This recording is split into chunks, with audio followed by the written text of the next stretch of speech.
بسم اللہ الرحمن الرحیم۔ عید زہرہ کیا ہے؟ عید زہرہ دو لحاظ سے اہمیت کی حامل ہے۔ پہلی یعنی اس روز ہمارے 12ویں امام مہدی علیہ السلام کی تاج پوشی کا دن ہے، یعنی آج کے دن آپ کو امامت کا منصب عطا کیا گیا۔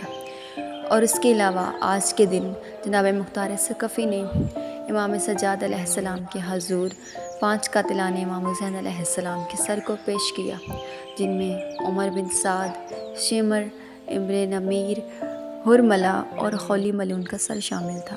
جب امام سجاد علیہ السلام نے ان سروں کو دیکھا تو آپ کے چہرے پر مسکراہٹ آ گئی، اور آپ نے اہل حرم کو حکم دیا کہ آپ اپنے لباس کو تبدیل کریں اور آج کے دن کو خوشی کے طور پر منائیں۔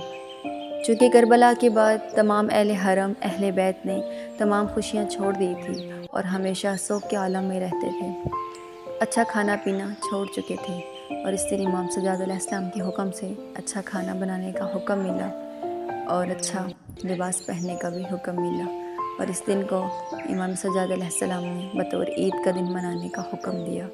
اس عید کو عید غدیر ثانی بھی کہا جاتا ہے، اور اس عید کے دن ہمیں چاہیے کہ ہم زیادہ سے زیادہ اپنے رب کا شکر ادا کریں اور اہل بیت علیہ السلام کی محبت عطا ہونے پر خدا کی بارگاہ میں سجدہ شکر ادا کریں۔